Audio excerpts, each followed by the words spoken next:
नमस्कार विद्यार्थी मित्रांनो. स्वागत आहे तुमचं पुन्हा एकदा एम-पी-सी लायब्ररी या आपल्या यूट्यूब चॅनलमध्ये. तर आज आहे 10 जुलै 2025. तर सुरू करूयात आजच्या चालू घडामोडी. तर सर्वप्रथम पाहूया आजचे दिनविशेष. 10 जुलै 1800 साली फोर्ट विल्यम कॉलेजची स्थापना करण्यात आलेली आहे. इतिहासाच्या अनुषंगाने ही खूप महत्त्वाची बातमी आहे. कारण फोर्ट विल्यम कॉलेजवर वेगवेगळ्या परीक्षांमध्ये प्रश्न विचारलेले आहेत आणि याची जी स्थापना आहे ही 1800 साली झालेली आहे.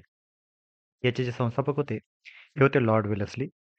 त्यानंतर हे जे फोर्ट विल्यम कॉलेज आहे, हे कोलकाता येथे स्थापन करण्यात आलेलं आहे. त्यामुळे इतिहासामध्ये तुम्ही जर पाहिलं असेल, तर इंग्रजांची जी पहिली जी वखार होती, ही कोलकाता किंवा अ, बंगाल या साईडलाच होती. त्यामुळे हे कोलकाता येथे स्थापन होणं अपेक्षित होतं. त्यानंतर इतर काही संस्था होत्या, की ज्या म्हणजेच वॉरन हेस्टिंग यांनी स्थापन केलेली कलकत्ता मदरसा, जी 1780 साली स्थापन झालेली आहे. त्यानंतर 1791 साली डंकन संस्कृत महाविद्यालय बनारस येथे स्थापन झालेलं आहे. तर हे दिनविशेष संपले. आता आपण आजच्या चालू घडामोडीला सुरुवात करूया. तर पहिली खूप महत्त्वाची बातमी आणि सरकारी अधिकाऱ्यांसाठी तर खूपच महत्त्वाची आहे. सरकारी पदोन्नतीसाठी आता डिजिटल कोर्स अनिवार्य करण्यात आलेला आहे. आता केंद्र सरकारच्या सर्व कर्मचाऱ्यांना पदोन्नतीसाठी आय गॉट कर्मयोगी पोर्टलवरील डिजिटल कोर्स उत्तीर्ण करणं आता बंधनकारक होणार आहे. मागील काही वर्षांपूर्वी कर्मयोगी, मिशन कर्मयोगी नावाचं एक मिशन आपल्या केंद्र सरकारने सुरू केलेलं होतं. तर त्या अनुषंगाने तर सरकारी नोकरदारांसाठी ही खूप महत्त्वाची अशी बातमी आहे. पंतप्रधान नरेंद्र मोदी यांच्या सूचनेनुसार प्रत्येक कर्मचाऱ्याला दरवर्षी किमान 6 अभ्यासक्रमांतून 50% कोर्स पूर्ण करणे आता गरजेचे असणार आहे. त्यामध्येच आता अपार म्हणजे APAR ॲन्युअल परफॉर्मन्स रिपोर्ट यामध्ये याचा थेट समावेश होणार आहे आणि स्पॅरो पोर्टलवर हे डेटा जोडले जातील. तर दोन्ही गोष्टी आपल्याला महत्त्वाच्या आहेत. अपार म्हणजे काय? Annual performance report. जे एज्युकेशनशी रिलेटेड अपार आयडी आहे तो वेगळा आणि हा आय गॉट कर्म म्हणजे कर्मयोगी मिशन कर्मयोगीशी रिलेटेड असलेला वेगळा. त्यामुळे इथे कन्फ्युजन करून घेण्याची गरज नाहीये. त्यानंतर स्पॅरो पोर्टलवर हे डेटा जोडले जाणार आहे. त्याच्यामुळे या पोर्टलचं नाव देखील महत्त्वाचं आहे. त्यानंतर सेवा कालावधीप्रमाणेच म्हणजेच 9 वर्ष, 16 वर्ष आणि 25+ वर्ष कर्मचाऱ्यांसाठी विशिष्ट अभ्यासक्रम आता निश्चित केले जातील. म्हणजे असं नाहीये की सर्वांना म्हणजे कितीही सेवा झालेली असली तरी सर्वांना सारखाच अभ्यासक्रम असेल असं नाही. तर त्यांच्या सेवा कालावधीप्रमाणे विशिष्ट अभ्यासक्रम निश्चित केले जाणार आहेत. आणि हे बदल म्हणजेच मिशन कर्मयोगीचा पुढील टप्पा आहे असं कन्सिडर केलं जातंय, जो कर्मचाऱ्यांच्या कार्यक्षमतेत आता वाढ घडवण्याचा उद्देश बाळगतोय. जुलै 2025 पासून हे कोर्स सर्वांसाठी अनिवार्य झाले असून पदोन्नतीसाठी आता केवळ सेवा नाही तर कौशल्यही आवश्यक असणार आहेत. त्यामुळे आपल्यासाठी ही खूप महत्त्वाची अशी बातमी आहे आणि परीक्षेच्या अनुषंगाने देखील मिशन कर्मयोगी हे आपल्याला महत्त्वाचं आहे. त्यामुळे तर त्याबद्दल एक थोडक्यात माहिती पाहूया. तर मिशन कर्मयोगी काय आहे? तर भारत सरकारने 2020 मध्ये सुरू केलेली ही एक महत्त्वाकांक्षी राष्ट्रीय योजना आहे. याचे जे उद्दिष्ट आहे, शासकीय कर्मचाऱ्यांचे कौशल्य विकास म्हणजेच कॅपॅसिटी बिल्डिंग करून त्यांना अधिक कार्यक्षम, पारदर्शक आणि उत्तरदायी बनवणे, हे यामागचं उद्दिष्ट होतं. आणि यासाठी एक डिजिटल प्लॅटफॉर्म देखील सुरू करण्यात आलेला होता. तो म्हणजे आय गॉट कर्मयोगी. याचाच लाँग फॉर्म आहे इंटिग्रेटेड गव्हर्नमेंट ऑनलाईन ट्रेनिंग. 2022च्या एम-पी-एस-सी मुख्य परीक्षेमध्ये आय गॉट कर्मयोगी या विषयावर एक प्रश्न आलेला होता. त्याच्यामुळे त्या अनुषंगाने ऑलरेडी आयोगाने हा जर प्रश्न विचारलेला असेल, तर आपल्यासाठी ही खरंच नक्कीच महत्त्वाची बाब आहे. आणि हे मिशन जे आहे, मिशन कर्मयोगी, हे देखील आपल्याला माहिती असणं गरजेचं आहे. हे एक ऑनलाईन शिक्षण पोर्टल आहे, जिथे शासकीय कर्मचारी विविध कोर्सेसद्वारे स्वशिक्षण करू शकतात. आणि हे कोणत्या मंत्रालयाअंतर्गत येतं? तर ऑब्व्हियसली कार्मिक व प्रशिक्षण विभाग म्हणजे DOPT या या मंत्रालयाअंतर्गत हे येते. आणि याचं महत्त्व काय आहे? तर सरकारमध्ये रोल बेस्ड कामकाजाचा दृष्टिकोन असणार आहे. त्यानंतर सतत शिक्षण व सुधारणा देखील याद्वारे होणार आहे. आणि नव्या युगातील प्रशासनासाठी आता सज्जता देखील राहणार आहे. त्यानंतर पुढची महत्त्वाची आणि थोडीशी दुःखद अशी बातमी म्हणजे मुकेश खुल्लर यांचे आता नुकतेच निधन झालेले आहेत. मुकेश खुल्लर आपण मागील काही महिन्यांमध्ये आपण ऐकलं असेल, कारण ते 6व्या वित्त आयोगाचे अध्यक्ष होते. राज्यातील स्थानिक स्वराज्य संस्थांच्या निधी वाटपाचे सूत्र ठरविण्यासाठी नेमलेल्या 6व्या वित्त आयोगाचे अध्यक्ष व वरिष्ठ सनदी अधिकारी मुकेश खुल्लर यांचे वयाच्या 65व्या वर्षी आकस्मिक निधन झालेलं आहे. ते 1985च्या बॅचचे IAS अधिकारी होते आणि सेवेला सुरुवात त्यांनी भंडारा या जिल्ह्यातून सहाय्यक जिल्हाधिकारी म्हणून केली होती. ठाण्याचे जिल्हाधिकारी असताना त्यांनी सेतू सुविधा केंद्र ही संकल्पना त्यांनी मांडली होती, जी पुढे संपूर्ण राज्यामध्ये राबवली गेलेली आहे. आता हे दोन्हीही गोष्टी आपल्यासाठी महत्त्वाच्या आहेत. एकतर मुकेश खुल्लर हे 6व्या वित्त आयोगाचे अध्यक्ष होते. त्यानंतर ते 1985 बॅचचे आय-एस अधिकारी होते आणि सेतू सुविधा केंद्र जे आपण आता प्रत्येक जिल्ह्यामध्ये पाहतो, ही अतिशय महत्त्वाचं असं कार्य या केंद्रामार्फत केलं जातं. तर हे सेतू सुविधा केंद्र हे ठाण्याचे जिल्हाधिकारी असताना त्यांची ही संकल्पना होती, जी पुढे संपूर्ण राज्यामध्ये आता राबवली गेलेली आहे.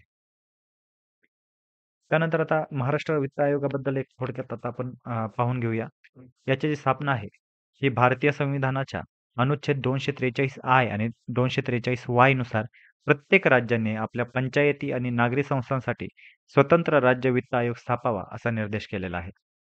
महाराष्ट्रात पहिला असा वित्त आयोग 1994 साली स्थापन झालेला आहे. आणि यामागचं उद्दिष्ट काय होतं? तर राज्य वित्त आयोगाचे मुख्य कार्य म्हणजे काय? तर पंचायती व नगर परिषदा किंवा महानगरपालिका यांना निधीचे वितरणाचे सूत्र ठरविणे. त्यानंतर स्थानिक स्वराज्य संस्थांच्या महसूल स्रोतांमध्ये वाढीसाठी शिफारसी करणे. स्थानिक संस्थांच्या खर्चासाठी निधी कसा द्यावा यावर राज्य सरकारला मार्गदर्शन करणे. तसेच कर वसुली, शुल्क इत्यादी स्थानिक महसुलाचे वाटप नियम निश्चित करणे. हे या वित्त आयोगाचे महाराष्ट्र वित्त आयोगाचे कार्य आहे. तर पुन्हा एकदा सांगतो, महाराष्ट्र वित्त आयोग हे भारतीय संविधानाच्या अनुच्छेद 243 आय आणि 243 वाय या 2 कलमान्वये स्थापन केलं जातं आणि त्यानंतर महाराष्ट्रामध्ये पहिला वित्त आयोग 1994 साली स्थापन झालेला आहे. ठीक आहे. आणि बाकीच्या तर आपण कार्य आपण पाहिले. आता महत्त्वाच्या अशा आपण एक आदिवासी उठाव पाहणार आहोत. म्हणजे एक जी-एसच्या अनुषंगाने इतिहासामध्ये खूप वेळा प्रमुख आदिवासी उठावांवर वारंवार प्रश्न विचारले जातात आणि आपल्याला हे भारतातील संपूर्ण भारतातील प्रमुख आदिवासी उठाव माहिती असणं गरजेचं आहे. अगदी डिटेलमध्ये नाही, परंतु कोणता उठाव कोणत्या राज्यात झालाय आणि त्या रिलेटेड कोणता जर फेमस व्यक्तिमत्व असेल, तर तेवढंही आपल्याला माहिती असणं गरजेचं आहे. त्यामुळे आपण एक थोडक्यात या प्रमुख आदिवासी उठावांबद्दल माहिती पाहूया. सर्वप्रथम पहारिया उठाव जो 1778 साली झालेला आहे. हा राजमहाल टेकड्यांमध्ये झालेला आहे आणि याचं एक प्रमुख नाव म्हणजेच राजा जगन्नाथ हे होते. त्यानंतर चुआर म्हणजेच जंगल महाल बंड हे 1798 साली झालेलं आहे. याला हे जे जंगल महाल होतं, हे छोटा नागपूर आणि बंगालच्या मैदानात आहे. महत्त्वाचे व्यक्ती म्हणजे दुर्जन किंवा दुर्जल सिंग, माधव सिंग, राजा मोहन सिंग आणि लक्ष्मण सिंग. त्याच्यामुळे चुआर लक्षात ठेवा, हे छोटा नागपूरच्या परिसरामध्ये हे बंड झालेलं होतं. त्यानंतर उराव आणि मुंडा म्हणजेच तामार बंड हे 1798 आणि 1914 या 2 ह्याच्यामध्ये झालेलं होतं. त्यानंतर तामार हे देखील छोटा नागपूर या दरम्यानच आहे. त्यानंतर भोलानाथ सहाय सिंग हे 1798 मध्ये होते आणि जत्रा भगत, बलराम भगत हे 1914-15 मध्ये होते. त्यानंतर हो आणि मुंडा हे 1820 ते 37 या दरम्यानचे आहेत आणि 1890 चे देखील हे आदिवासी उठाव आहेत. हो आणि मुंडा. हे उठाव कुठे झाले होते? तर सिंहभूम आणि रांची म्हणजे अगेन छोटा नागपूर प्रदेशामध्येच हे उठाव झालेले आहेत.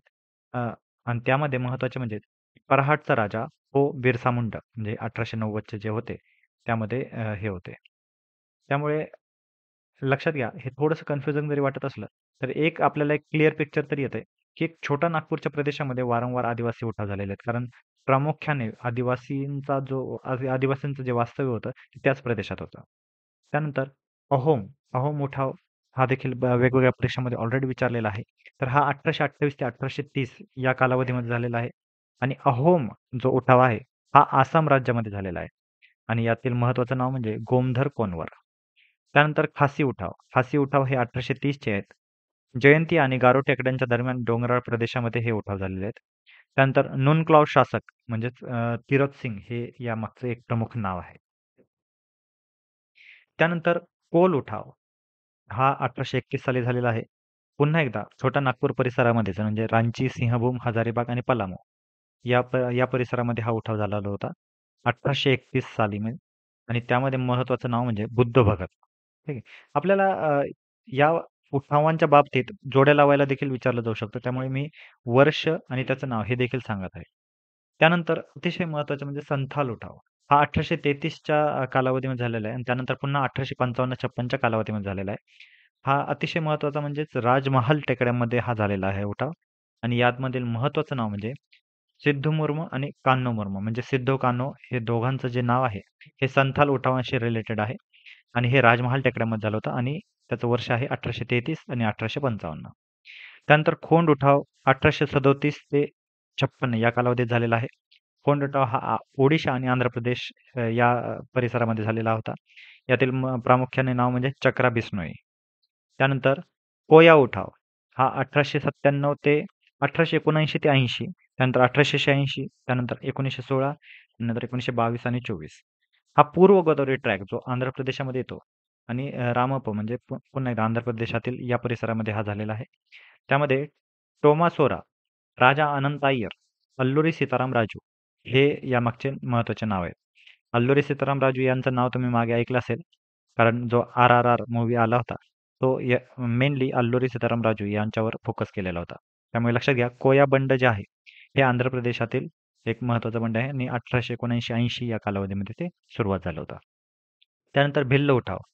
आता आपल्या आपल्या दृष्टीने महत्त्वाचा हा असा आहे, 1817 ते 1819, त्यानंतर 1825, 1831, 1846 आणि त्यानंतर 1913 या कालावधीमध्ये भिल्ल उठाव झालेले आहेत. पश्चिम घाट, खानदेश जो महाराष्ट्रातील भाग आहे आणि दक्षिण राजस्थान या परिसरामध्ये हे भिल्ल उठाव झालेले आहेत. महत्त्वाचं नाव म्हणजे यामागील गोविंद गुरु जे 1913 मध्ये मंगळधर हत्याकांड झालेलं होतं, त्या त्या दृष्टीने हे महत्त्वाचं नाव आहे. त्यानंतर गोंड उठाव 1940 मध्ये झालेला आहे आणि हा गोंड उठाव आदिलाबाद येथे झालेला आहे. आदिलाबाद जे सध्या तेलंगणामध्ये आहे आणि यातील महत्त्वाचं नाव म्हणजे कोमरम भीम. ठीक आहे.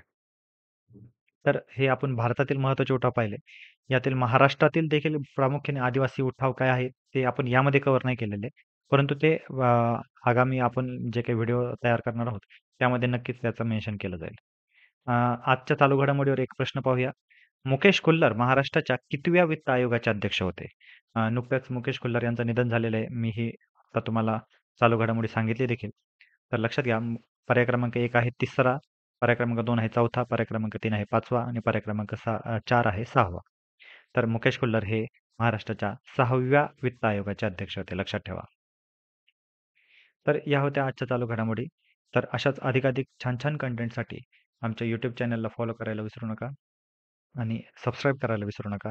त्यासोबतच आम्ही इतर सोशल मीडिया प्लॅटफॉर्मवर देखील आहोत. टेलिग्राम, व्हॉट्सअप, फेसबुक, इंस्टाग्राम या सर्व सोशल मीडिया प्लॅटफॉर्मवर आम्ही आहोत. तर या सर्वच ठिकाणी आपला प्रतिसाद भरभरून द्या. धन्यवाद.